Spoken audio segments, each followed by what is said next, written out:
নমস্কাৰ মোৰ নাম অলকানন্দা দত্ত মই আজি এখন উপন্যাসিকা পাঠ কৰিবলৈ বুলি ঠিক কৰিছো এইখন 1998 চনতে পুবালী নামৰ এখন মহিলা আলোচনীত প্ৰকাশ পাইছিলে উপন্যাসিকাখনৰ নাম জোনবিৰিৰ মায়া এতিয়া মই পঢ়িবলৈ আৰম্ভ কৰিছো জোনবিৰি মায়াখন এই উপন্যাসিকাখন সামাজিক উপন্যাস মই যি সময়ত লিখিছিলো সেই সময়ত তাৰ বাতাবৰণটো তেনেকুৱা ধৰণৰ আছিল কাৰণ বহু বছৰ আগৰ এতিয়া হয়তো কাহিনীৰ লগত নিমিলিব পাৰে কিন্তু মানুহৰ অন্তৰৰ যিবোৰ ব্যথা অন্তৰৰ যিবোৰ অনুভূতি সেইবিলাক একেই থাকে জোনবিৰি মায়াত প্ৰধানত এগৰাকী মহিলাৰ জীৱন কাহিনী মই লিখিছিলো তেওঁ কেনেকুৱা দুখ পাইছিলে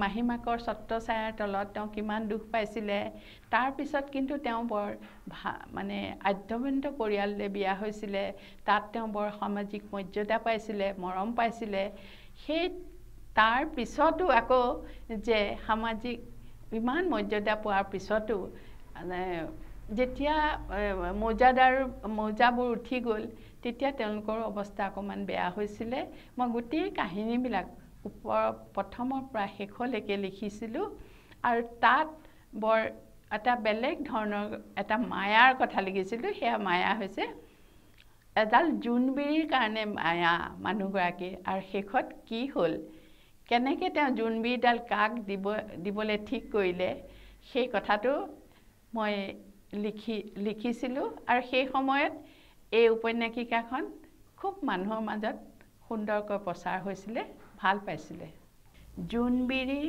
মায়া অনাগত মৃত্যুৰ বিভীষিকাই শইকীয়ানীৰ মনটো ইমানেই কাহিল কৰি তুলিছিল যে তেওঁ বুকুৰ ভিতৰখনত অনবৰতে কষ্টই দুখে আৱৰি আছিল তেওঁ এই পৃথিৱীৰ পৰা চিৰদিনৰ বাবে মায়া এৰি পৰলোকলৈ যাবগৈ লাগিব তেওঁ এই কথা ভালদৰে বুজি উঠিছে দেহৰ অৱস্থাটোৰ কাৰণেই নেকি প্ৰায়বোৰ মায়া মোহ তেওঁ আঁতৰাব পাৰিছে কিন্তু জোনবিৰিডালৰ মায়াহে তেওঁ আঁতৰাব পৰা নাই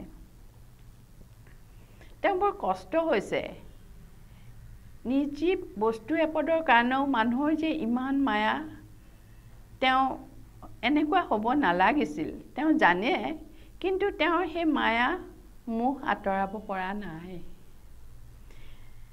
কিন্তু এই যে মায়া তেওঁ এই মায়া কিয় এৰিব পৰা নাই সেইটোৰ কাহিনীটো বহুত বেলেগ তেওঁ বহু চেষ্টা কৰিও আঁতৰাব পৰা নাই উপায় নাই তথাপিও কিয় জানো বাৰে বাৰে এই অৱস্থাটো তেওঁ এজনী ছোৱালীৰ কথা ইমানকৈ মনত পৰিছে যে এজনী যদি তেওঁৰ গৰ্ভজাত সন্তান এজনী ছোৱালী থাকিলহেঁতেন তেওঁ কিজানি মনটো এনেকুৱা নহ'লহেঁতেন সেইটো হৈছে আকৌ সেই জোনবিৰিডালৰ কাৰণেই তেওঁৰ হাতত থকা জোনবিৰিডালৰ বাবেই তেওঁ মনলৈ অদ্ভুত ধৰণৰ কথাবোৰ আহি আছে সেইডালনো তেওঁৰ ইমানেই মৰমৰ নে তাৰ প্ৰতি থকা স্নেহ নে মায়াৰ বাবে তেওঁ ইমান যন্ত্ৰণা সময়তো জোনবিৰিডালৰ কথা পাহৰিব পৰা নাই এই মায়া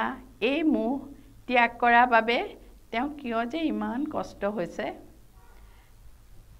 এসময়ত শইকীয়ানীৰ বহুত গহনা আছিল তেতিয়াও তেওঁ এই জোনবিৰিডালহে খুব ভাল পাইছিল কিয়নো ইমান ভাল পাইছিল সেই বিষয়ে শহুৰৰ ঘৰৰ পৰিয়ালৰ মাইকী মানুহবিলাকৰ মাজত খুব গুণাগথা চলিছিল মানুহে কয় মাইকী মানুহবিলাকে হেনো ঘৰৰ পৰা অনা বস্তু কিপদৰ কথা পাহৰিব নোৱাৰে বৰ মায়া থাকে হ'ব পাৰে তেওঁৰো কিজানি সেইকাৰণে ইমান মৰম ইমান ভাল লাগে আচলতে দকৈ ভাবি চালে ধৰিব পাৰে জোনবিৰিডাল তেওঁৰ আচলতে গহনা নহয় তেওঁৰ লগৰীহে এই কথা তেওঁ খুলি কাকো ক'ব নিবিচাৰে।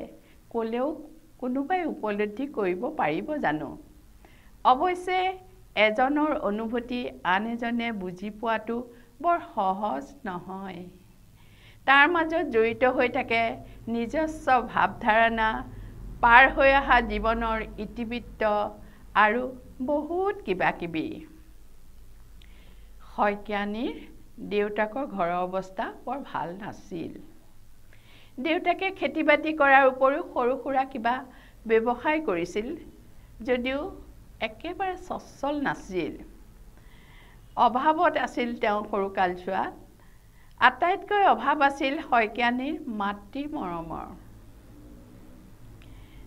গাঁৱলীয়া তেনে এখন ঘৰৰ ছোৱালী হৈও সেই সময়ত প্ৰতাপী মৌজাদাৰৰ একমাত্ৰ পুতেকৰ লগত ভাগ্যবশতঃ বিয়া হোৱাটো সঁচাকৈ বৰ ডাঙৰ কথা নিচিনা আছিল। কেনেকৈ এই বিয়াখন হ'বলৈ পাইছিল সিও ভগৱানৰে কৃপা বা ভাগ্যৰ সংযোগ বুলি ক'ব লাগিব। বহুত দিনৰ আগতে কথা, দেশ স্বাধীন পোৱাৰ ২-এবছৰ আগৰ কথা। এদিন শইকীয়ানীৰ শহুৰেক অৰ্থাৎ মৌজাদাৰ কিবা কামত চহৰলৈ যাওঁতে এক অনাকাংক্ষিত ভয়াল পৰিৱেশত কান্দি থকা অৱস্থাত দেখিছিল বাসন্তী নামৰ এগৰাকী গাভৰু ছোৱালীক। এদিন শইকীয়ানীৰ শহুৰেক অৰ্থাৎ মৌজাদাৰ কিবা কামত চহৰলৈ যাওঁতে এক অনাকাংক্ষিত ভয়াল পৰিৱেশত কান্দি থকা অৱস্থাত দেখিছিল বাসন্তী নামৰ গাভৰুগৰাকীক। এতিয়া শইকীয়ানীক বুজি উঠিছিল কিবা অঘটন কৰিবলৈ কি ছোৱালীজনীয়ে এনেকৈ নিৰ্জন ঠাইত নদীৰ পাৰত আহি ৰৈ আছেহি। তেনে অৱস্থাত দেখিয়ে তেওঁ মন বিগলিত হৈ মুহূৰ্তৰ ভিতৰতে ঠিক কৰিছিল ছোৱালীজনীক যিকোনো প্ৰকাৰে উদ্ধাৰ কৰাৰ কথা। চহৰৰ পৰা ঘৰলৈ ঘূৰি আহিয়ে মৌজাদাৰে এক প্ৰকাৰ বীৰদৰ্পেৰে তেওঁৰ পত্নীক কৈছিল, হেৰা বাপুৰ মাক, তোমাক নুসুধাকৈ মই আজি বৰ ডাঙৰ কাম এটা কৰি পেলালোঁ। বাপুৰ কাৰণে খোজা বঢ়া কৰি ছোৱালী এজনী ঠিক কৰি আহিছোঁ। কথা শুনি বাপুৰ মাকে অবাক হৈ মাথো স্বামীৰ মুখলৈ ৰ লাগি চাই আছিল। তেওঁ ভালদৰে জানে এই জ্ঞানী গুণী মানুহজনে যি কৰিব ভালেই কৰিব। তাত তেওঁৰ মতামত জনাবলৈ একো সাধ্যই নাই। অতদিনে তেওঁৰ স্বামীয়ে যি কাম কৰি আহিছে ভালেই কৰি আহিছে। এইবাৰো নিশ্চয় কিবা ভাল কামেই কৰি আহিছে। তথাপিও বাকী আদ্যপান্ত জানিবলৈ মুখলৈ ৰ লাগি চাই থাকিল। হাজাৰ হওক একমাত্ৰ পুত্ৰৰ বাবে এইদৰে হঠাতে ছোৱালী এজনী ঠিক কৰি অহাটো কম ডাঙৰ কথা নহয়। মৌজাদাৰে ঘৈণীয়েকক ক'বলৈ ধৰিলে, মই আজি চহৰলৈ যাওঁতে ভৰ দুপৰীয়া নদীৰ থিয়গৰাত উঠি এজনী দীপলীপ গাভৰুৱে নদীখনলৈ চাই কান্দি থকা দেখি মোৰ মনটোৱে চেবাইছিল জানা। আনকি মই উঠি যোৱা ঘোঁৰাটো আগলৈ নোযোৱাকৈ ৰৈ দিছিল। বুজি পালোঁ নিশ্চয় কিবা এটা ঘোৰাৰ্থ কাৰণ আছে। কাৰণ জন্তু জানোৱাৰেও মানুহতকৈ কথাবোৰ আগতেই বুজি পায়। মোৰ মনটো জানিবলৈ উদ্গ্ৰীৱ হৈ ৰ'ল। মই ভয়ে ভয়ে ছোৱালীজনীৰ কাষলৈ গৈ মৰমেৰে প্ৰশ্ন কৰাত তাই কান্দি কান্দি মোক দেউতা বুলি সম্বোধন কৰি ক'লে, মই আচলতে নদীত জাপ দি মৰিবলৈকে আহিছিলোঁ। পিছে মোৰ ডিঙিত থকা জোনবিৰিডালে মোক মৰিবলৈ নিদিলে। এনে আচৰিত ধৰণৰ কথা শুনি মই অবাক হৈ ৰৈ গৈছিলোঁ। মন কৰিছিলোঁ ছোৱালীজনীৰ ডিঙিত সোণৰ মণিৰে সৈতে গঁথা জোনবিৰিডাল ডালিম গুটিৰ দৰে তিৰবিৰাই জিলিকি উঠিছিল। মই ধৰিয়ে লৈছিলোঁ ওচৰৰ গাঁৱৰ কোনোবা আদ্যৱন্ত ঘৰৰ ছোৱালী। মই তাইৰ পৰা কথাবিলাক শুনিবলৈ ইচ্ছা কৰাত তাই কৈ গৈছিল তাইৰ মাক নাই, বৰ অভাগী ছোৱালী তাই। জোনবিৰিডাল আগতে মাকে পিন্ধিছিল এতিয়া তাই পিন্ধে মাহীমাকে কষ্ট দিলে তাই জোনবিৰিডালৰ লগত হেনো কথা পাতে মোৰ কিয় জানো তাইৰ অমায়িক কথা বতৰা শুনি বৰ মৰম লাগিল মই যিকোনো প্ৰকাৰে তাইক উদ্ধাৰ কৰাৰ কথা ভাবিব ধৰিলোঁ আৰু তাই আদ্যপান্ত লৈ জানিব পাৰিলোঁ যাতে কোলে আমাৰ লগত মিলে সেয়ে ছোৱালীজনীৰ লগতে তাই ঘৰত গৈ দেউতাকৰ লগতো কথা বতৰা পাতি আমাৰ ল'ৰালৈকে ঠিক কৰি আহিছোঁ তোমাক আৰু পুত্ৰক সুধিবলৈ মোৰ সময়ে নহ'ল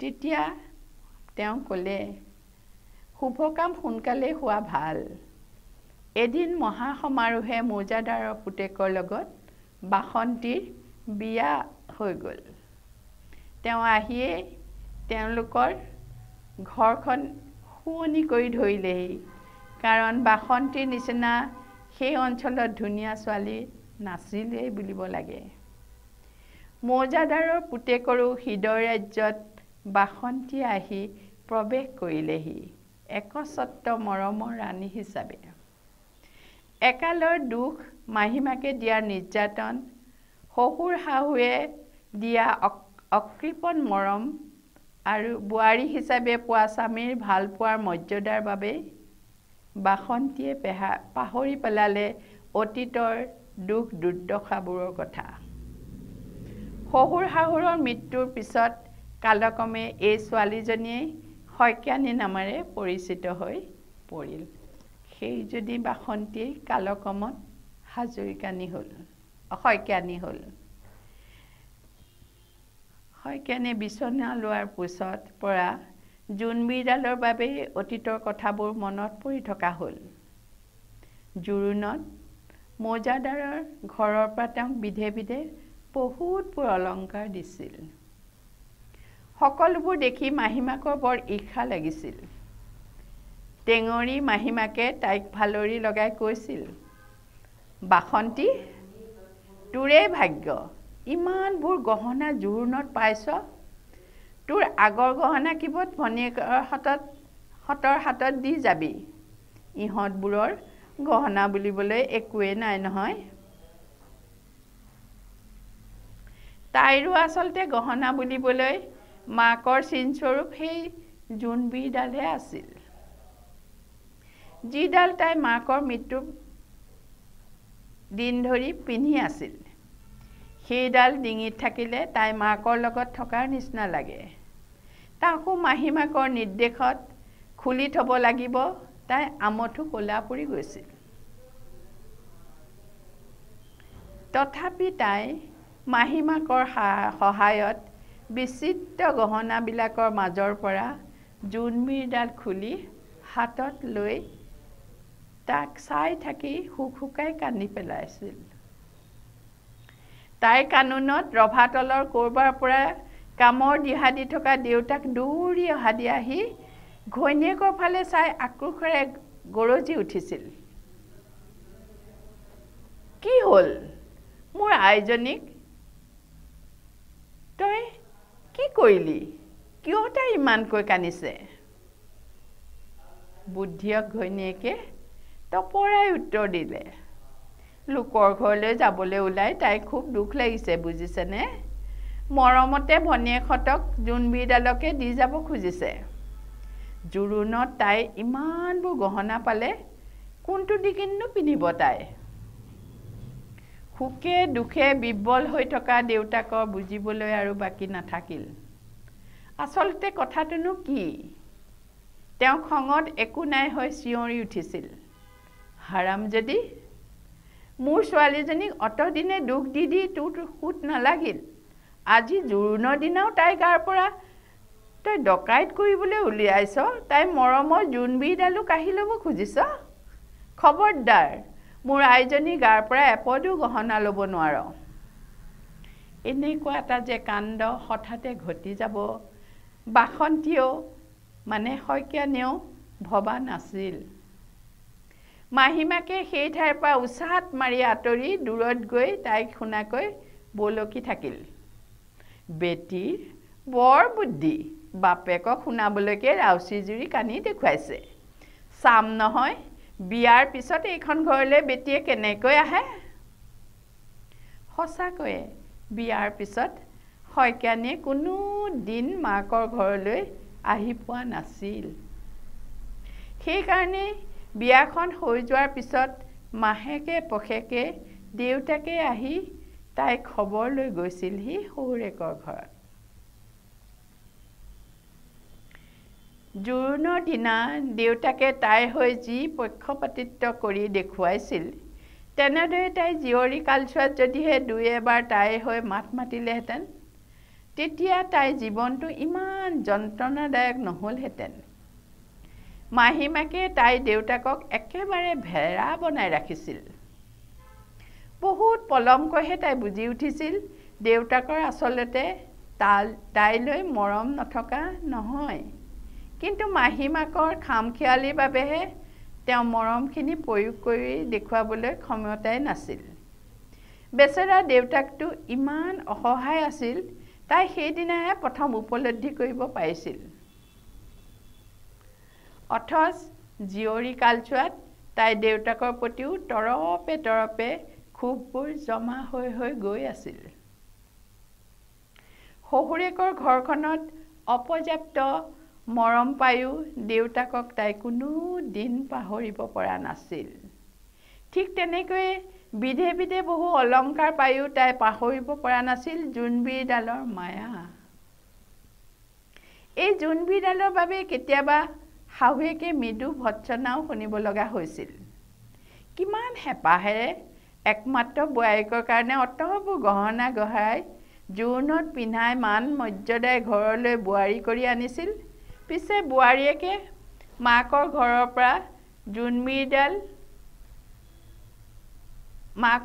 পৰা অনা জোনবিৰিডাল ডিঙিৰ পৰা নেৰেই শাহুৱেকৰ কথামতেই বিয়া সবাহলৈ গ'লে তেওঁ বিভিন্ন অলংকাৰবোৰ পিন্ধি যায় যদিও ঘূৰি আহি জোনবিৰিডাল পিন্ধিবলৈহে তেওঁ তৎ নাইকিয়া হৈ থাকে ইয়াকে দেখিলে তাইৰ মৰমীয়াল গিৰিয়েকে মিচিক মাচাককৈ হাঁহি থাকে ফুলশয্যাই নিশাই তাই গিৰিয়েকক নুমুৱাল বুকুৰ মাজত সোমাই নিবিড়ভাৱে কৈছিল জোনবিৰিডালৰ কাহিনী গহনাৰ বিষয়ে একোৱে ভু নোপোৱা তাইৰ মানুহজনেও মন দি শুনিছিল তথাপি এদিন পত্নীক মৰমতে বুজাই কৈছিল তুমি প্ৰত্যেক দিনাই মোৰ ওচৰলৈ আহোঁতে এই জোনবিৰিডালেই পিন্ধি আহিবা মই প্ৰাণ ভৰি তোমাক চাম কাৰণ তোমাক সেইডালেহে তুলি ধৰে কিন্তু আইহঁতৰ আগত ওলাওঁতে সোমাওঁতে তুমি বাকীবোৰ গহনাও পিন্ধিবাচোন মই গহনাৰ একো ভু নাপাওঁ জানাইতো আগলৈ পিছলৈ বুলিবলৈ তুমিয়ে আমাৰ একমাত্ৰ বোৱাৰী অতি সুন্দৰকৈ কথা কোৱা তাইৰ মৰমীয়াল স্বামীৰ প্ৰতিটো কথাই তাই নতশিৰে মানি লৈ আনন্দ উপভোগ কৰিছিল জীয়ৰী কালত নিজৰ ঘৰতে এলাগীৰ দৰে জীৱন কটোৱা মানুহজনীয়ে পোৱা মৰম ভালপোৱা মান মৰ্যাদা তাই কিমান যে সুখী কৰিছিল তাই পলে পলে শহুৰেকৰ ঘৰখনত অনুভৱ কৰিছিল সকলোৱে মন যোগাই তাই আনন্দ ফূৰ্তিৰ মাজত থাকিব বিচাৰে ঠিক তেনেকৈ শাহু শহুৰকো তাই অত্যন্ত ভাল পায় আৰু শ্ৰদ্ধা কৰে ক'ৰ পৰা কেনেকৈ বুটলি আনি আজি মৌজাদাৰ ঘৰৰ বোৱাৰী আসনত বহুৱালে সেই কথা তাই অনবৰতে মনলৈ আহিয়ে থাকে শাহু শহুৰ দুয়োজনৰ প্ৰতি শ্ৰদ্ধা ভক্তিত মূৰ দুখাই থাকেই এয়া তাই একান্ত নিজৰ অনুভূতি দিন যোৱাৰ লগে লগে শইকীয়ানীহঁতৰ ঘৰখনতো বহুত পৰিৱৰ্তন হ'বলৈ ধৰিলে শহুৰেকৰ দিনৰ ৰাজভোগ লাহে লাহে কমি আহিবলৈ ধৰিলে নগা পাহাৰত কাঠৰ কুন্দা কঢ়িওৱা হাতীকেইটাৰ কাম নোহোৱা হ'ল তাৰ সলনি আধা পুৰণি গাড়ী এখন ওচৰৰে বাগিচাৰ ব্ৰিটিছ চাহাবৰ পৰা মৌজাদাৰে কিনি আনিলে আৰু সেইখন কিনি তেওঁৰ ঘৰৰ মৰ্যাদা ৰক্ষা কৰিছিল যদিও মাক দেউতাকে বৰ বেছি দিন সেইখনত উঠিবলৈ নাপালে। পুতেক বাপুৱে দেউতাকতকৈ বহুত কষ্ট কৰিও আগৰ স্বাচ্ছন্দ্য ঘূৰাই আনিবলৈ সক্ষম হ'ব পৰা নাছিল। কাৰণ মৌজাবিলাকৰ আয় লাহে লাহে একেবাৰে কমি আহিবলৈ ধৰিছিল। তথাপিও তেওঁলোকৰ ঘৰখনক ঐতিহ্যমণ্ডিত ঘৰ হিচাপে মানুহবিলাকে গণ্য কৰিছিল। শাহু শহুৰ ঢুকোৱাৰ পিছত শইকীয়ানীক বহুতেই মৌজাদাৰনী আই আৰু প্ৰণৱ শইকীয়াক মৌজাদাৰ দেউতা বুলি সম্বোধন ধৰিবলৈ ধৰিছিল। কম বয়সতে তেওঁ মনলৈ বহুখিনি গাম্ভীৰ্যতা অজানিতে নামি আহিছিল যদিও ভিতৰি দুয়ো যৌৱনৰ হাঁহি ফূৰ্তি দমন কৰি থ'ব পৰা নাছিল। শইকীয়া মানুহজন পাৰিপাৰ্শ্বিক অৱস্থাৰ কাৰণে বাহিৰে যিধৰণে গাম্ভীৰ্যতা আৱৰণেৰে নিজকে ঢাকি ৰাখিছিল যদিও ভিতৰি পত্নীৰ লগত অন্য এটা মানুহ হৈ ধৰা দিছিল। ৰাতিৰ সেই অবাধ্য মানুহটোক কিন্তু শইকীয়ানীৰ বৰ প্ৰশ্ৰয় দিছিল। বৰ ভাল পাইছিল তেওঁ স্বামীক। সুখ হাঁহি আনন্দৰ মাজেৰে দিনবোৰ অতি ধুনীয়াকৈয়ে পাৰ হৈ গৈছিল। সৰু সৰু কথাতে দুয়োৰো মাজত ঠেপেচ লাগিছিল। তাৰপিছত আৰু দুগুণ উঠাৰে মিলামিচাও হৈছিল। সেই দিনবিলাক যেন অতিকৈ ক্ষিপ্ৰ গতিৰে তেওঁলোকৰ পৰা এদিন হেৰাই গৈছিল। এদিন শইকীয়াই ৰং চাবৰ মনেৰে শইকীয়ানীক বৰ গহীন হৈ কৈছিল, কথা এটা কওঁ, বেয়া পাবা নেকি? তোমাক আজিকালি জোনবিৰিডালৰ সৈতে বৰ গাঁৱলীয়া যেন দেখি। মই মন কৰিছোঁ আজিকালি জীয়ৰী বোৱাৰীহঁতে বাঙালী সোণাৰীয়ে গঢ়া গহনাহে বেছিকৈ পিন্ধে। অলপ দিন সেইডাল সুলুকাই থৈ দিবা নেকি? কথাষাৰ ক'বলৈহে পালে শইকীয়ানী প্ৰথমতে জাঙুৰ খাই উঠিল। গিৰিয়েকলৈ ঘোপাকে চাই কৃত্ৰিম খং দেখুৱাই ক'বলৈ ধৰিলে, কি দৰকাৰ লোকৰ মাইকী মানুহৰ ডিঙিবোৰ চাই ফুৰিবলৈ? আপোনাৰ তেনেকৈ চাবলৈও লাজ নালাগেনে? শইকীয়াই একো নোকোৱাকৈ অলপ সময় মনে মনে থকা দেখি কি ভাবি জানো শইকীয়ানী ভিতৰি ভিতৰি মানুহজনী কঁপি উঠিছিল। তাৰমানে গিৰিয়েকেও তেওঁক আজিও নুবুজিলে নেকি? জোনবিৰিডাল তেওঁৰ বাবেনো কি? তথাপি গিৰিয়েকৰ কথা পেলাব নোৱাৰি জোনবিৰিডাল খুলিব খুজি তেওঁ হুক হুকাই কান্দি পেলাইছিল। ঠিক জোৰোণৰ দিনা কন্দাৰ দৰে তেওঁ কান্দোনটো উঠলি উঠিছিল। শইকীয়াই তেতিয়াহে ধৰিব পাৰিছিল ভাল আজলি মানুহজনীক জোকাই লৈছিল তেওঁ। কিমান দেৰিলৈকে যে ঠেঁ পাতি কান্দি আছিল, কিমান দেৰিলৈকে আদৰ কৰি মৰম কৰি ফুচলাব লাগিছিল, কৈফত জনাব লাগিছিল, ঠিক নাই। কিন্তু ঘৈণীয়েকে তেওঁক ভালে বুজি পাইছিল। মাকৰ কান্দোন শুনি তিনিওটা পুতেক দৌৰি আহিছিল। ডাঙৰটোৱে সেইবাৰ মেট্ৰিক পৰীক্ষা দিছিল, বাকী দুটা হাইস্কুলত। সিহঁতে কাৰণটো জানিব পাৰি দেউতাকক মৃদু তিৰস্কাৰ কৰি কৈছিল। বিশেষকৈ ডাঙৰটোৱে অকণমান খঙেই খাইছিল। মাক আমি সৰুৰ পৰাই দেখি আহিছোঁ, জোনবিৰিডাল পিন্ধি অহা দেখিছোঁ, সেইডালহে মাক তুলি ধৰে। এনেও এই অঞ্চলৰ মাৰ সমান ধুনীয়া মানুহ জানো আছে? সেই বুলি কৈয়ে সি আঁতৰি গৈছিল। সৰু ল'ৰাটোৱেও মাকক চুমা এটা খাই দৌৰি আঁতৰি গৈছিল আৰু কৈ গৈছিল, দেউতা তুমি মাক জোনবিৰিডাল খুলিবলৈ নক'বা আকৌ। মাজুটো একো নক'লেও এনেই মাকৰ হাতত থকা জোনবিৰিডাল পিটিকি মুচৰি দেউতাকৰ হাতত দি বুজালে, এতিয়া দেউতা তুমি সেইডাল মাক পিন্ধাই দিয়া। সিও আঁতৰি গ'ল। মাক দেউতাকৰ হাঁহি খিকিন্দালিবোৰ সিহঁতে আঁতৰৰ পৰা শুনি ভাল লাগে। শইকীয়াই কিমান যে কি কৰিব লগা হৈছিল সেইডাল পিন্ধাব খুজি। শইকীয়াই ভালেই পালে এই চেগতে জোনবিৰিডাল পিন্ধোৱাৰ চলেৰে তেওঁৰ পত্নীক আঁকোৱালি ধৰি আকৌ মৰম কৰিবলৈ শইকীয়ানীয়ে স্বামীৰ আবাধ্য হাতখন বাৰে বাৰে আঁতৰাই থাকোঁতে কৈ থাকিল, চাওঁ আপুনি অকণমান আঁতৰি দিয়কচোন, ইহঁতবিলাক দেখোন ওচৰতে আছে। দেখিলে আৰু কি ক'ব, ভাবিব মাক কন্দুৱাই দেউতাই এতিয়া মৰম কৰিছে। তথাপিও সিহঁত এতিয়া ডাঙৰ হৈছে, মোৰ লাজ লাগে। আপুনি বৰ কিবাখন কৰি দেখুৱাবলৈ ধৰিছে। ভাবিবলৈ আৰু কিটো আছে, সিহঁতে জানেই সিহঁতৰ দেউতাকে মাকক কিমান মৰম কৰে। শইকীয়ানো মনৰ গৰ্ব আৰু আনন্দতে বুকুখন উঠলি উঠে। যদিও বাহিৰে দেখুৱাবলৈ তেওঁ লাজ কৰে। সাধাৰণতে নাৰীয়ে স্বামীৰ পৰা তেনে মৰমেই বিচাৰে। দুষ্ট হাঁহি মাৰি শইকীয়াও কৈ থাকিল, এইদৰে আদৰ নকৰিলে দুদিনমানে যে মই উপবাসে থাকিব লাগিব। শইকীয়ানীয়েও হাঁহি সামৰিব নোৱাৰি কৈ থাকিল, কি যে লেকাম নাইকিয়া কথাবোৰ কৈ থাকে, ল'ৰা ডেকাই হ'ল দেখোন, খবৰ নাইনে? শইকীয়াই ৰগৰ কৰি খুব ধুনীয়াকৈ কথা ক'ব জানে আৰু ঘৈণীয়েকক জোকাই যে তেওঁ ইমান ভাল পাইছিল।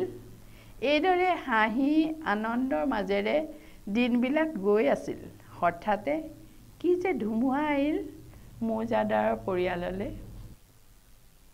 মানুহৰ জীৱনত সুখ হেনো সদায় খন্তেকীয়া। জ্ঞানীজনে কয়, সুখৰ পিছত আহে দুখ, আকৌ দুখৰ পিছতো আহে সুখ। ই চিৰ সত্য।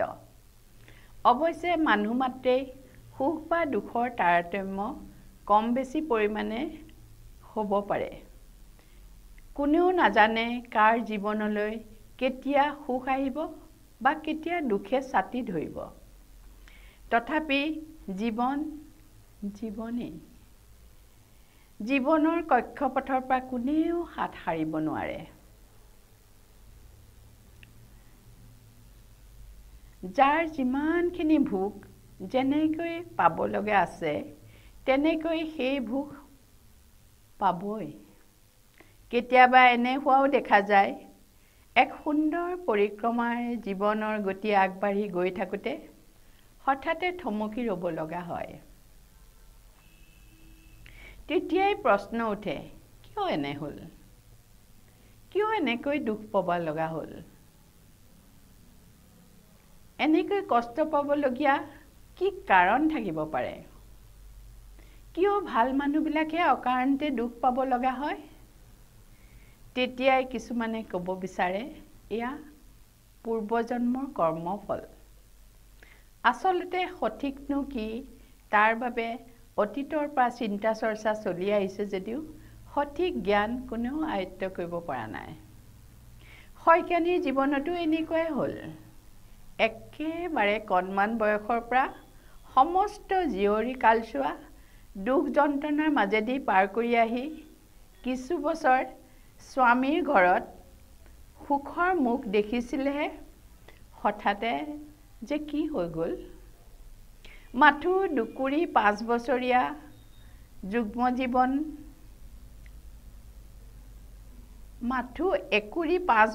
যুগ্ম জীৱন অতিক্ৰম কৰাৰ পিছতে হঠাতে এদিনৰ অসুখতে প্ৰণৱ শইকীয়াৰ মৃত্যুৰ সাৱটি ল'বলগীয়া হৈছিল। শইকীয়ানীয়ে ভুলতো ভবা নাছিল এনে অকল্পনীয় নিৰ্দেশ ভগৱানৰ ঘৰৰ পৰা আহিব কেতিয়াবা। তেওঁ ভগৱানৰ ওচৰত অতিকৈ কৃতজ্ঞ আছিল। গভীৰ আস্থাৰে পুৱা গধূলি তেওঁ ভগৱানক প্ৰাৰ্থনা কৰিছিল। ভগৱানৰ ওচৰত সেৱা লৈছিল আৰু ভগৱানৰ ওচৰত বৰ কৃতজ্ঞ হৈ আছিল। সেই ভগৱানে ওচৰতো তেওঁ আস্থা হেৰাই যোৱাৰ নিচিনা হৈ গৈছিল। তেওঁ বুকু ভুকুৱাই ৰাউচি জুৰি কান্দিছিল। কোনেও তেওঁক বুজাব পৰা ক্ষমতা নাছিল। ওচৰ চুবুৰীয়া মাইকী মানুহবিলাকে যেতিয়া তেওঁ ডিঙিৰ পৰা জোনবিৰিডাল খুলি দিছিল তেতিয়া তেওঁ ইমান ইনাই বিনাই কান্দিছিল যে তেওঁক ধৰি ৰাখিব পৰা নাছিল। দৌৰি যোৱা দি গৈ চোতালৰ একোণত বগা কাপোৰেৰে ঢাকি থোৱা গিৰিয়েকৰ মৃতদেহৰ ওপৰত পৰি কৈছিল, আপুনি মোক অতদিনে ইমান আলফুলকৈ ৰাখি এতিয়া কিয় মোক নিথৰুৱা কৰি আঁতৰি যাবলৈ ওলাইছে? আপুনি কৈছিল মৰণৰ দিনলৈকে তুমি জোনবিৰিডাল পিন্ধি থাকিব লাগিব। শ্মশানতো যদি কোনোবাই সোণৰ গহনা বুলি আঁতৰাব খোজে মই তোমাক পুনৰ পিন্ধাই দিম। এতিয়া আপুনি কি কৰিলে? মই আপোনাৰ অবিহনে কেনেকৈ থাকিম বুলি কৈ তেওঁ মৃতদেহটো জোকাৰি দিছিল আৰু এনেকুৱাকৈ সাৱটি ধৰিছিল যে কোনেও মৃতদেহৰ পৰা তেওঁক আঁতৰাই নিব পৰা নাছিল। কাষত থকা মহিলাবিলাকে ইজনীয়ে সিজনী চাই কোৱাকৈ কৰিছিল, ইমান গহীন গম্ভীৰ মানুহজনীয়ে সোণৰ গহনা এপদৰ কাৰণে ইমানকৈ বলিয়ালি কৰিব লাগেনে? স্বামীৰ মৃত্যুতকৈ গহনাডালহে ডাঙৰ হ'লনে? আগলৈ পিন্ধিবলৈ নাপাম বুলি তেওঁ এনেকৈ ইনাই বিনাই কানি কাটি দুখ কৰিব লাগেনে? কোনেও বুজি নাপালে। সেই সময়ত শইকীয়ানীৰ অন্তৰ্জগতত কিহৰ হিলদোল ঘটিছিল? কিহৰ কাৰণে তেওঁৰ মুখেদি অনৰ্গল কথাবোৰ অজানিতে ইমান দুখৰ মাজতো ওলাই আহিছিল? তেতিয়া যদি কোনোবাই অকণমান শইকীয়ানীক বুজিলেহেঁতেন, স্বামীৰ হঠাতে মৃত্যু, বিৰযাতনা, হঠাৎ অকলশৰীয়া হৈ যোৱা অনুভৱবোৰে তেওঁক কেনেদৰে বুকুখন চিৰাচিৰিকৈ ফালি পেলাইছিল। তেওঁ একেবাৰে বলিয়া নিচিনা হৈ গৈছিল। এনে লাগিছিল স্বামীৰ অবিহনে তেওঁ আৰু বাচি থাকিব নোৱাৰে। তেওঁ সেই মুহূৰ্ততে মৃত্যুকে কাম্য কৰিছিল। তেওঁ সিপুৰিলেই যেন স্বামীৰ লগতে গুচি যাব পৰা হ'লে। ইফালে স্বামীৰ নিশাৰ হৈ পৰি থকা দৃশ্য, আনফালে পুতেকহঁতৰ শোকত ভাঙি পৰা অৱস্থা, তিনি পুত্ৰৰ মুখলৈ চায়ে তেওঁ জীয়াই থাকিব লাগিব, এই কথা আকৌ মনলৈ আহিছিল। হাজাৰ হওক তেওঁ এগৰাকী মাতৃ, মাতৃত্ব পালন কৰিবই লাগিব। সিয়ে আচলতে বাস্তৱক গ্ৰহণ কৰিবই লাগিব। সংসাৰৰ নীতি নিয়ম মানিবই লাগিব। পুত্ৰহঁতকো দেউতাকৰ আকস্মিক মৃত্যুৱে কাহিল কৰিছিল যদিও সময়ৰ তাগিদাত পৰি তিনিওটায়ে জ্ঞাতি পৰিয়ালৰ লগ হৈ মৃতকৰ কাৰণে কৰ্মবোৰ কৰি গৈছিল। যাৱতীয় কামবোৰ ধৈৰ্য আৰু নিষ্ঠাৰে সিহঁতে কৰিবলৈ বাধ্য হৈছিল। সিহঁতৰো সুখ আৰু দুখত ম্ৰিয়মান হৈ পৰা মুখকেইখনো শইকীয়ানীক বৰকৈ আমনি কৰিছিল।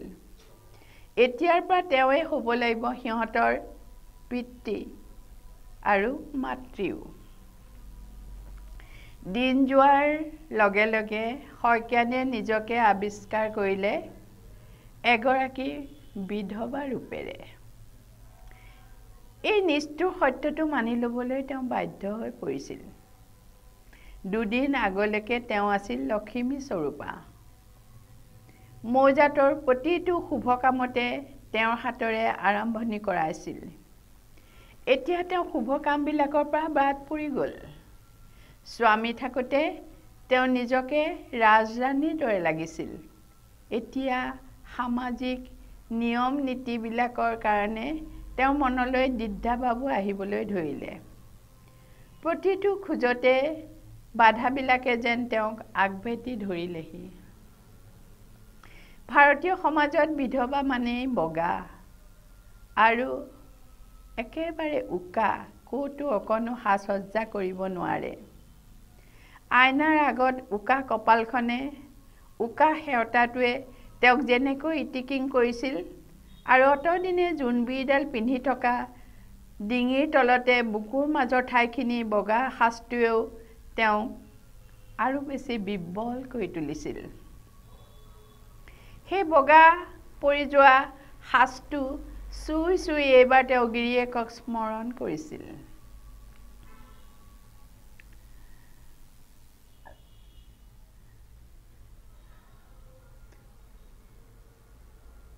মানুহজনে তেওঁক অত্যন্ত মৰম কৰিছিল, খুব বুজি পাইছিল। শইকীয়ানীয়ে সৰুৰ পৰা আছিল মৰম আকলোৱা। অকণমান মৰমৰ কাৰণে তেওঁ কিমান যে হাবাথুৰি খাই আছিল।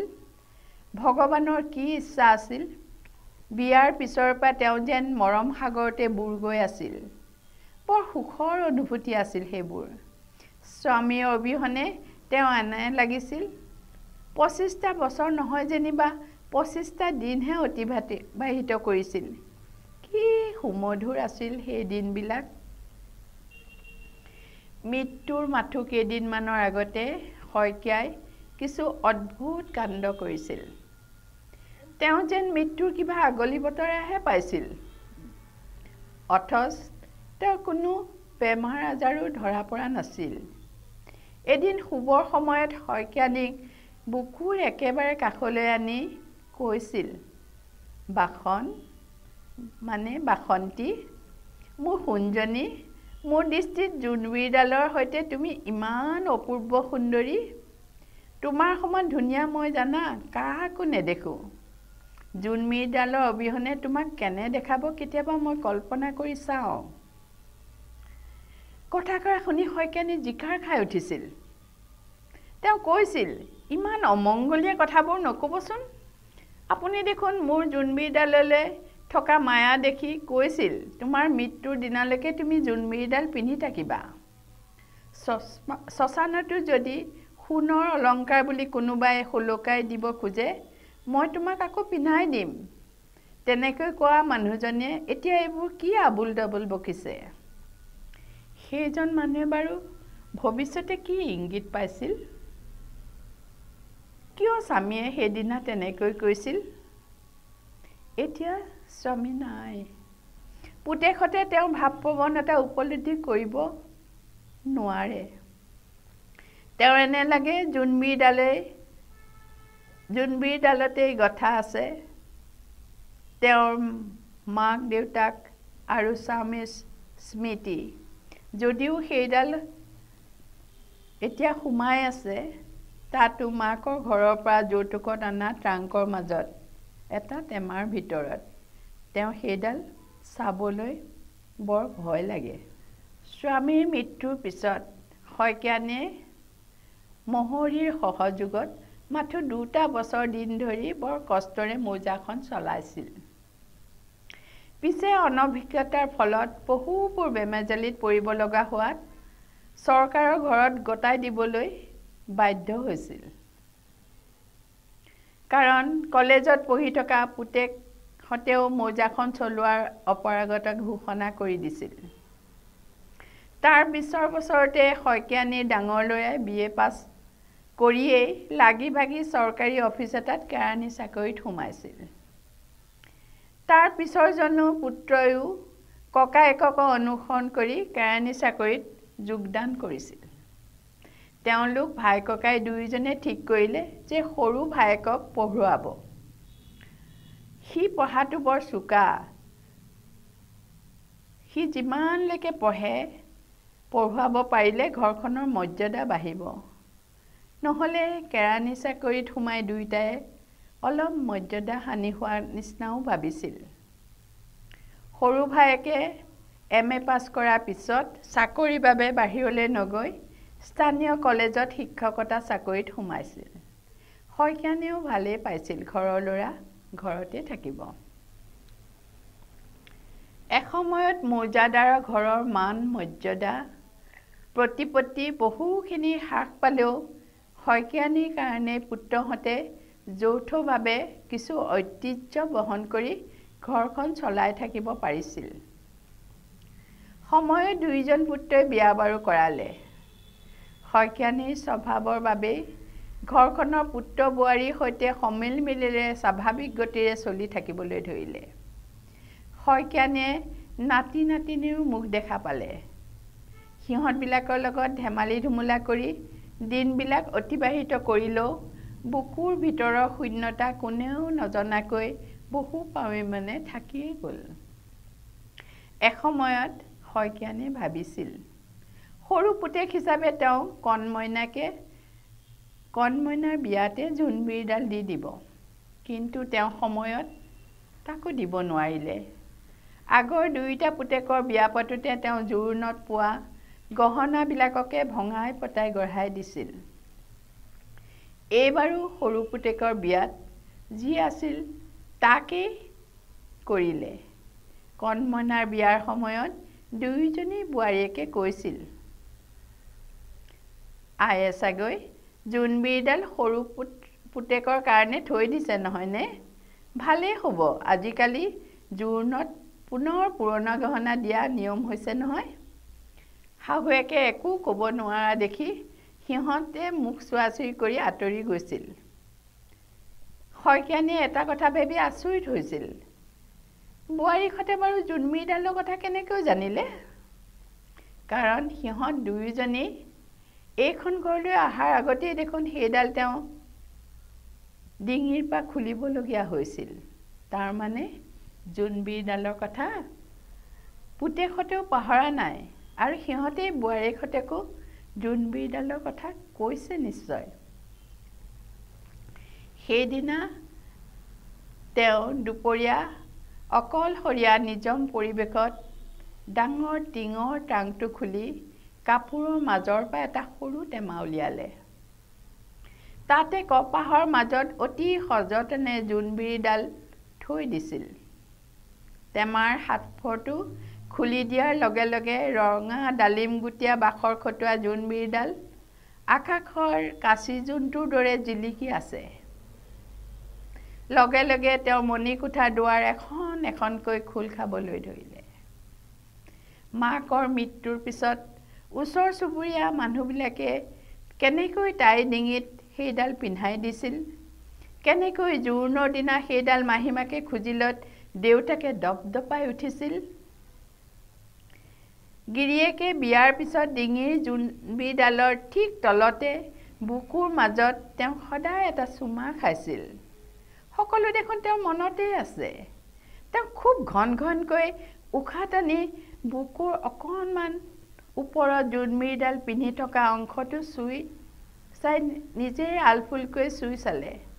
হঠাতে কি যে হৈ গ'ল তেওঁৰ স্বামীৰ মৃত্যুৰ মাথো কেইটামান দিনৰ আগৰ কথা মনত পৰি গ'ল। তেওঁ কাণবোৰ ৰঙা পৰি গ'ল। সেইদিনা শইকীয়াৰ জানো কি হৈছিল? বিয়াৰ পিছৰ ৰাতিবিলাকৰ দৰে উদণ্ড হৈ পৰিছিল। জোনবিৰিডালৰ ঠিক তলতে ক্ষত ৰৈ যোৱাকৈ তেওঁক এটা চুমা খাই কৈছিল, সদায় জোনবিৰিডালে সেই ঠাই অধিকাৰ কৰি থাকিব নেকি? সেইখিনি ঠাই মোৰো অধিকাৰ আছে, মোৰো সেইখিনি হেঁপাহৰ ঠাই। পিছদিনা শইকীয়ানীয়ে দিনৰ ভাগত কেনেবাকৈ ৰঙা পৰি যোৱা অংশটো পুতেকহঁতে দেখে বুলি চাদৰৰ আঁচলেৰে লুকুৱাই থ'ব লগা হৈছিল আৰু গিৰিয়েকক দিনৰ ভাগত মূৰ তুলি চাবলৈকে তেওঁক বৰ লাজ লাগিছিল। প্ৰত্যেক স্বামী স্ত্ৰীৰ মাজত কত গোপন কথা থাকে, যি কথাৰ সাক্ষী মাথো দুজনেই। পৃথিৱীত কাৰো সাধ্য নাই তেওঁলোকৰ ৰাতিৰ কি বাসনা উদ্ভৱ হয় সেই কথা জনাৰ।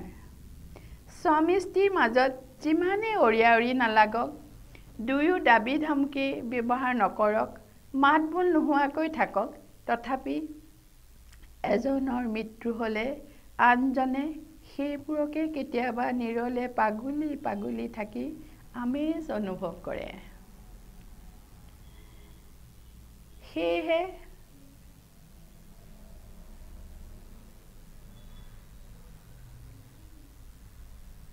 সেয়েহে কোৱা হয়, পৰিপূৰ্ণ বয়সত পতি পত্নীতকৈ আপোন আৰু কোনো হ'ব নোৱাৰে।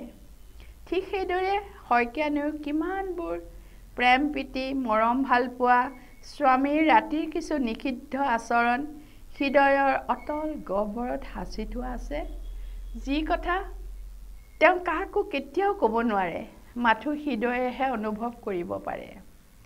সেই সকলোবোৰ যে সাক্ষী যেন জোনবিৰিডাল। তেওঁ বহুত সময় জোনবিৰিডাল হাতেৰে আলফুলকৈ মোহাৰি লৈ থাকিল। টপৰ টপৰকৈ গৰম চকুলো বৈ আহি যেতিয়া তলুৱাত লৈ থকা জোনবিৰিডালত পৰিল, তেওঁ এনে লাগিল ক্ৰমে ক্ৰমে সেইডাল যেন দাঙিব নোৱাৰা গধুৰ হৈ আহিছে। তেওঁ আৰু লৈ থাকিব নোৱাৰা হৈ আহিল। তেওঁ কঁপিবলৈ ধৰিলে। এৰা কিমানবোৰ স্মৃতি এই জোনবিৰিডালতে গাঁঠি থোৱা আছে। কেনেকৈ লোকক কি সতেৰে দি দিব বাৰু? যিজনকেই দিয়ে তেওঁ জানো ইয়াৰ মূল্য নিৰূপণ কৰিব পাৰিব? জোনবিৰিডাল আগৰ ঠাইতে সন্তৰ্পণে থৈ দি এনে লাগিল কলিজাখনে যেন টাংকৰ ভিতৰত তেওঁ ভৰাই থৈ আহিলে। বুকুৰ ভিতৰখন তেওঁ কঁপিয়েই থাকিল। বহু সময়লৈকে তেওঁ একে ঠাইতে বহিয়ে থাকিল। তেওঁ যেন ভাবিবলৈ আৰু কথা নোহোৱা হৈ গ'ল। বহুত নীৰৱ ক্ষণত শইকীয়ানীয়ে ভাবিছিল, জোনবিৰিডাল সৰু পুতেকক বিয়াতে দি দিব লাগিছিল। আকৌ কেতিয়াবা নিজেই ভাবে, সকলো গহনা দি দিয়াৰ পিছত তেওঁৰ মনলৈ যিখিনি হতাশা আহিছিল তাকে ঢাকিবলৈকে জোনবিৰিডাল তেওঁ নিজৰ লগত ৰাখিছিল নেকি বাৰু? নাই, তেওঁ জোনবিৰিডাল কেতিয়াও গহনা বুলি ভবা নাছিল। সেইডাল তেওঁ আজন্ম কালৰ লগৰীহে আছিল। সেইডাল নিজ হাতেৰে কাৰোবাক গতাব পৰা ক্ষমতা তেওঁ সঁচাকৈয়ে নাই। মৃত্যুৰ পিছত ল'ৰা বোৱাৰীহঁতে যি কৰে কৰিব। আচৰিত কথা, তেনেকৈ ভাবিলেও তেওঁৰ দেখোন বুকুখন দহি যায়। কিন্তু তিনিওজনী বোৱাৰীয়েকে মনে মনে এটাই আশা পুহি ৰাখিছিল। শেষ অৱস্থাত, শেষ বয়সত যিজনীয়ে শাহুৱেকক বেছিকৈ প্ৰতিপালন কৰিব তেওঁকে নিশ্চয় দুতলা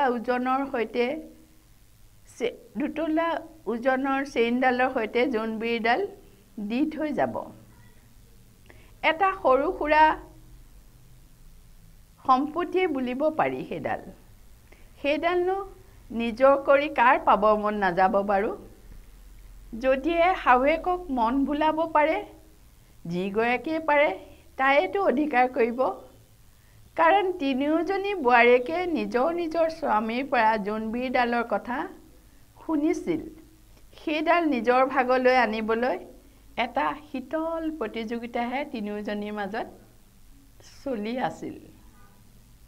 70 বছৰলৈ 2টা বছৰ থাকোঁতেই শইকীয়ানীৰ গাটো লাহে লাহে বেয়া হ'বলৈ ধৰিলে।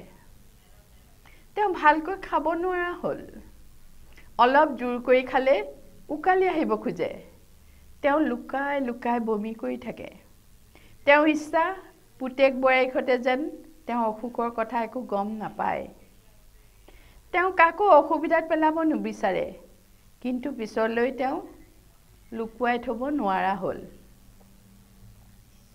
সকলোৱে জানি গৈছিল মাকৰ নিশ্চয় কিবা এটা গুৰুতৰ অসুখ হৈছে।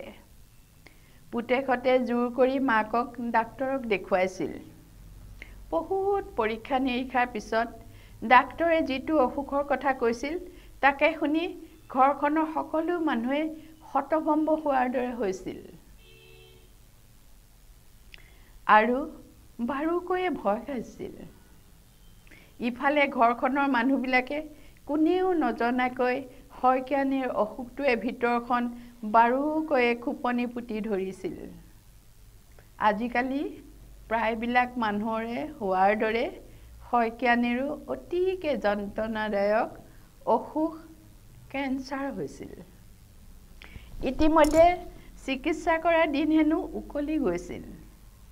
ডাক্তৰে বুজাই কৈছিল, এতিয়া চিকিৎসা কৰিবলগীয়া অৱস্থাত নাই। ৰে বা কেমিঅ'থেৰাপি দিলে কষ্টহে পাব মানুহগৰাকীয়ে। এতিয়া মানুহগৰাকীক সুখত ৰাখি প্ৰতিপালন কৰি ধুনীয়াকৈ শুশ্ৰূষা কৰাহে আচল কথা। কিন্তু বেচেৰী শইকীয়ানীয়ে একোৱেই জনা নাছিল তেওঁৰনো কি অসুখ হৈছে।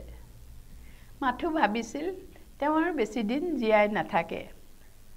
প্ৰথম অৱস্থাত তিনিওজনী বোৱাৰীয়েকে খুব যত্ন লৈছিল, যেন এখন শীতল প্ৰতিযোগিতাহে। কিন্তু দিন যোৱাৰ লগে লগে তেওঁলোক হাৰি গৈছিল। অসুখীয়া মানুহ এগৰাকীক শুশ্ৰূষা কৰা কামটো বৰ উজু নহয়। বিশেষকৈ যেতিয়াৰ পৰা শাহুৱেক একেবাৰে উঠিব মেলিব নোৱাৰা হৈ বিচনা ল'লে। এতিয়াৰ পৰা যে শৌচ পেচাব বিচনাতে কৰিবলগীয়া হ'ব সেই কথা জানি তিনিওজনী বোৱাৰীয়েকৰ পেটতে হাত ভৰি লুকাবলৈ ধৰিছিল। বাহিৰে কিন্তু তেওঁলোকে সেই ভাৱ দেখুওৱা নাছিল।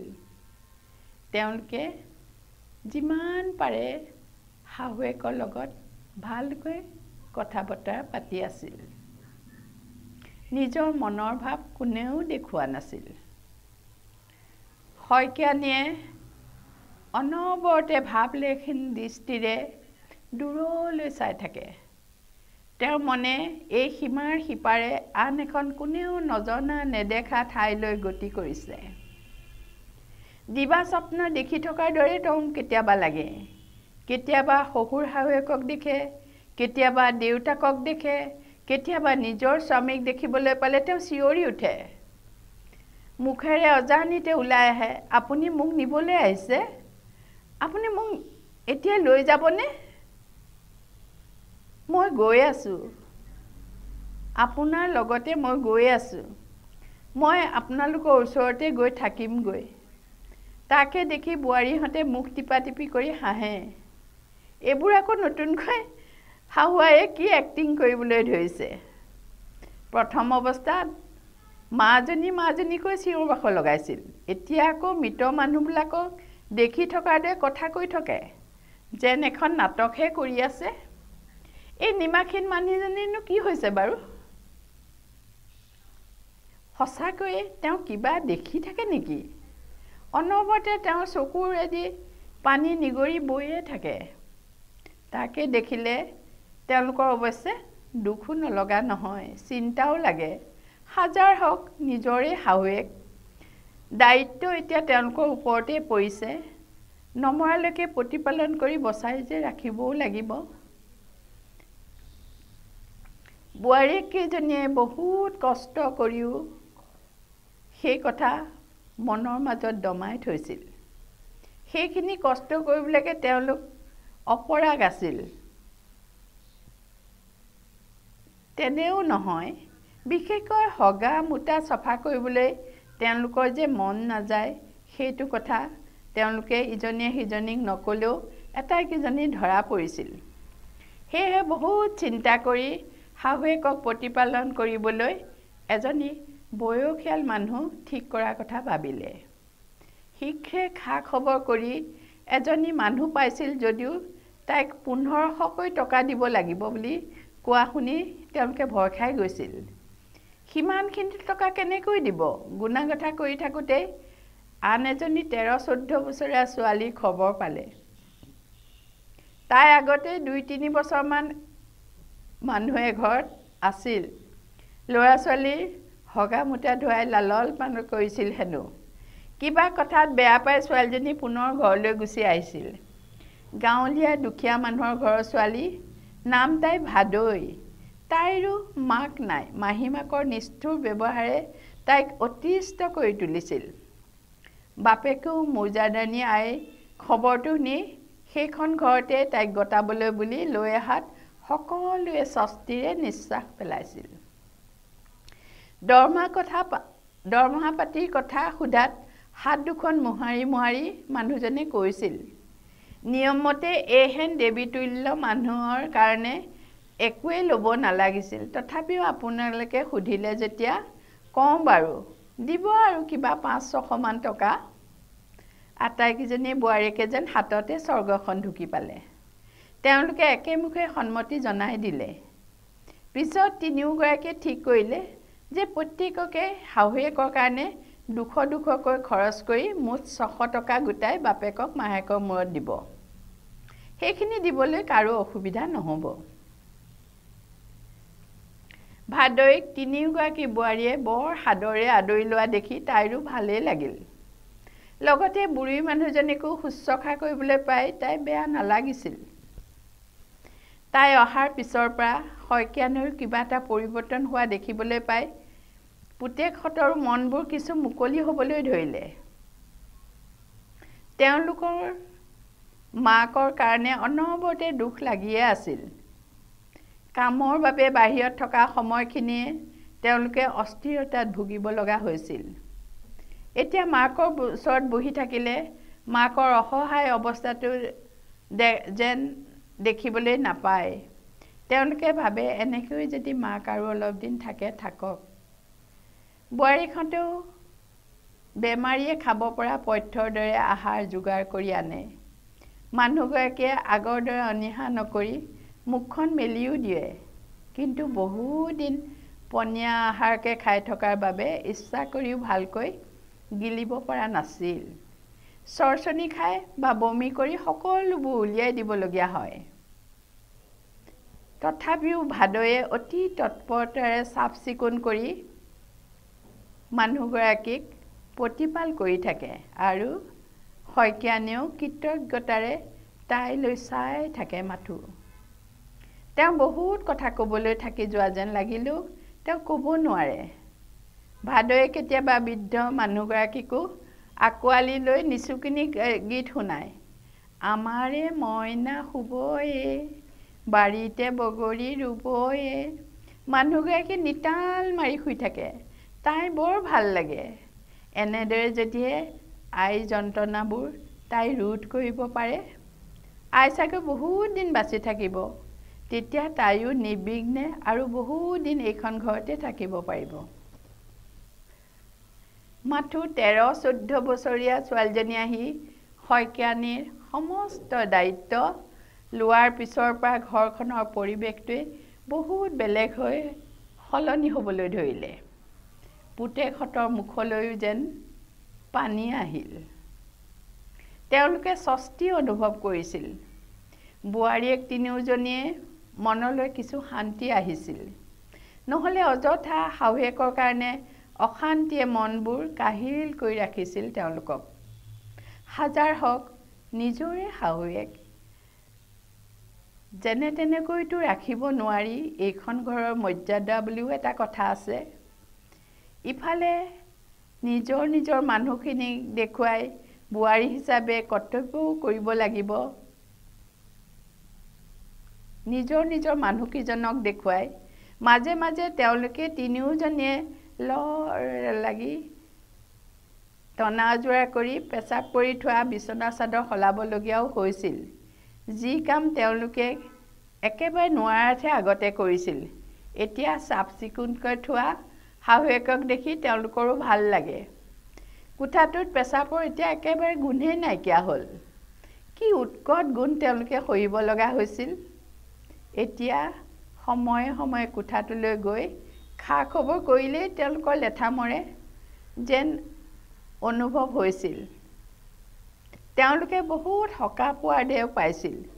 পিছে শইকীয়ানীহে দিনে দিনে নিশকতীয়া হৈ হাড়ে চালে লাগিছিল। কিবা এটা খালেই মানুহগৰাকীয়ে চৰচৰণি খাইছিল। তথাপি তেওঁৰ মুখত যেন প্ৰশান্তিৰ ভাৱ দুদিনমানৰ পৰা বিয়পি পৰিছিল। তেওঁ ভিতৰি ভিতৰি যেন শান্তিৰে মৃত্যুৰ বাবে সম্পূৰ্ণ সাজু হ'বলৈ ওলাইছিল। ভাদৈ অহাৰ 10 দিনমানৰ পিছৰ কথা। শইকীয়ানীয়ে পিয়াহ লগাৰ নিচিনা কৰাত ভাদৈয়ে লৰালৰিকৈ আঠে বেটে অকণমান পানী খুৱাই দিছিল। হঠাতে অকণমান বেছিকৈ চৰচৰণি খাই জ্ঞান হেৰুৱাৰ নিচিনা হোৱাত তাই ভয় খাই দৌৰা দৌৰিকৈ পুতেক বোৱাৰীহঁতক মাতি আনিলে। ভাগ্য ভাল আছিল, দেওবাৰ হোৱাৰ বাবে পুতেকহঁতো ঘৰতে আছিল। শইকীয়ানীয়ে খন্তেক পিছতে জ্ঞান পাই আটাৰে মুখখনলৈ চাই পঠিয়ালে। তাৰ পিছত ডাঙৰ বোৱাৰীয়েকক কাষলৈ মাতি কোঠাটোৰ একোণত সজাই থোৱা ট্ৰাংকটোৰ ফালে চাই আকাৰ ইংগিতেৰে জোনবিৰিডাল উলিয়াই আনিবলৈ ক'লে। আগতে দেউৰাকহঁতৰ বিয়াৰ সময়ত তেওঁকহে শাহুৱেকে ট্ৰাংকটো খুলি গহনাবোৰ উলিয়াবলৈ দিছিল। পুতেকহঁতে ভাবিলে এয়া মাকৰ অন্তিম ইচ্ছা। জোনবিৰিডালৰ মুখ ত্যাগ কৰিব পাৰিলেই মাকৰ নিশ্চয় মৃত্যুকে আঁকোৱালি ল'বলগীয়া হ'ব। সেইবাৰ নিশ্চয় তেওঁ কাৰোবাক গতাব খুজিছে। তেওঁলোকে সেই দৃশ্য চাব নোৱাৰি লাহে লাহে পুতেকহঁত আঁতৰি গ'ল। তিনিওজনী বোৱাৰীয়েকৰ বুকুবোৰ ধপধপাবলৈ ধৰিলে। কাৰ ভাগ্যত আছে বাৰু সেই জোনবিৰিডাল? শইকীয়ানীয়ে হাত পাতি বোৱাৰীকৰ হাতৰ পৰা জোনবিৰিডাল ল'লে। কপা কপা হাতেৰে অলপ সময় লিৰিকি বিদাৰি থাকি বুকুৰ মাজত লৈ চকুকেইটা মুদি দি নিথৰ হৈ ৰৈ থাকিল। কিছু সময় তেওঁ একো শব্দ নোহোৱা যেন পাই পুতেকহঁতে এবাৰ জুমি চাই গ'লহি। সময়টো যেন স্তব্ধ হৈ ৰৈ গৈছিল। এটা অতিকৈ স্পৰ্শাকাতৰ গোমা পৰিৱেশ। শইকীয়ানী মানুহজনীৰ গোটেই দেহাটো ৰৈ ৰৈ কঁপি উঠিছিল। খুব সম্ভৱ তেওঁ ভিতৰি ভিতৰি কান্দিছিল। শোক টানি কান্দিবলৈও তেওঁৰ গাত তেতিয়া একেবাৰে শক্তি নাছিল। এবাৰত তেওঁ ক'ৰ পৰা শক্তি আহৰণ কৰিলে জানো? জোনবিৰিডাল হাতেৰে খামোচ মাৰি ধৰিলে আৰু বুকুৰ মাজত হেঁচা মাৰি ধৰি ৰৈ থাকিল। তাৰপিছত মুখেৰে অস্পষ্ট ভাষেৰে কিবা কিবি শব্দ কৰি থাকিল। ডাঙৰ পুতেকে কিবা এটা বুজি পাই আটাইকে কাষৰে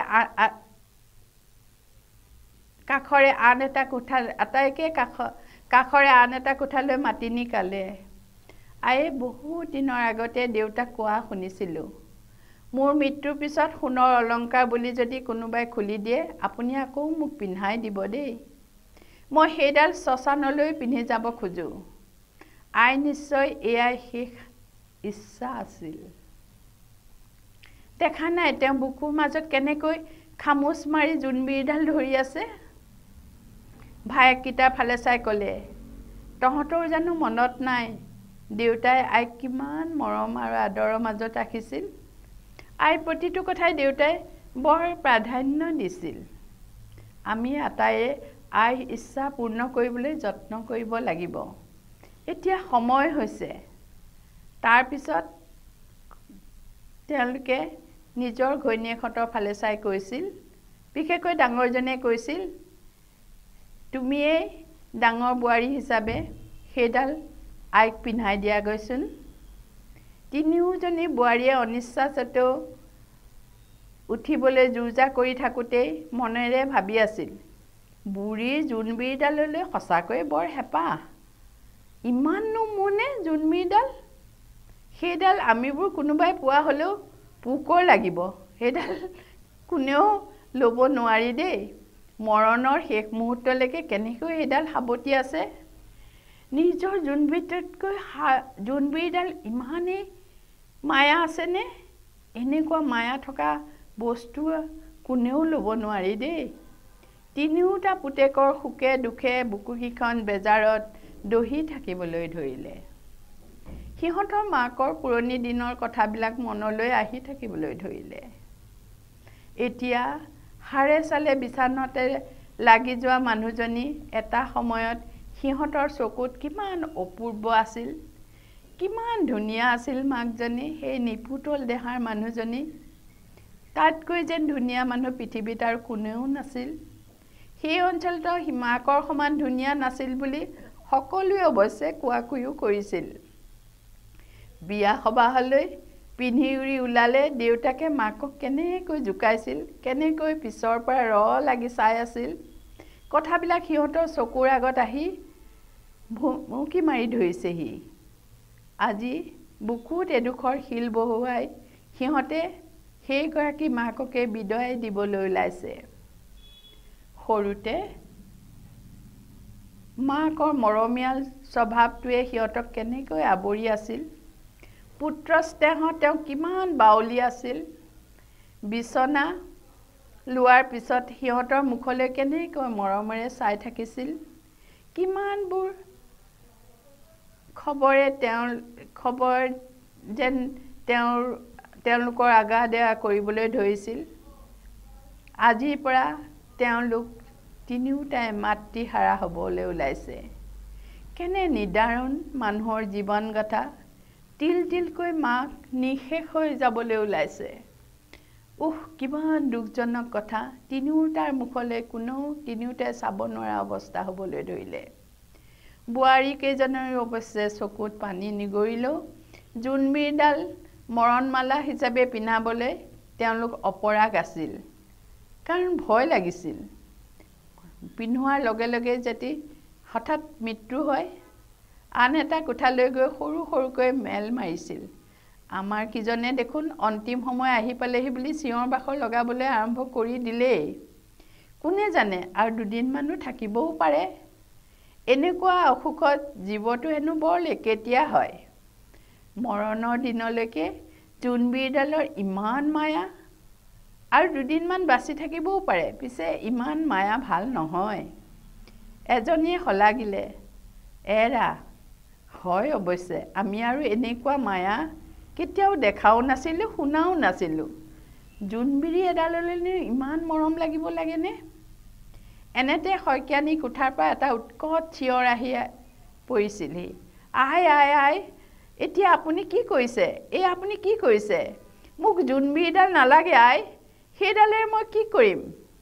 মোক মাথো আপোনাৰ মৰম লাগে আই আই আই মোক আপুনি মোৰ আপোনাক ইমান ভাল লাগিছিল আপোনাৰ মাজতে মই হেৰাই যোৱা আইক বিচাৰি পাইছিলোঁ আই আই আপুনি কলৈ যাবলৈ ওলাইছে মোক এৰি আপুনি গুচি নাযাব আপুনি নাথাকিলে মই কেনেকৈ জীয়াই থাকিম ভাদৈ মাত শুনি তেওঁলোক দৌৰি আহিছিল শইকীয়ানে ল'ৰাহঁতেও তাল পাল লগাই সৰু ল'ৰাৰ দৰে চিঞৰ বাখৰ কৰি উঠিছিল বোৱাৰীৰ সৈতে মাথো এবাৰ নিথৰ হৈ পৰা শাহুৱেক আৰু এবাৰ ভাদৈ মুখলৈ চাই আছিল তাই হাতত আছিল জোনবিৰিডাল সেইডাল যে শাহুৱেকে কিমান মায়া আছিল হক তেওঁ ভাদৈকে দি থৈ যাব পাৰিলে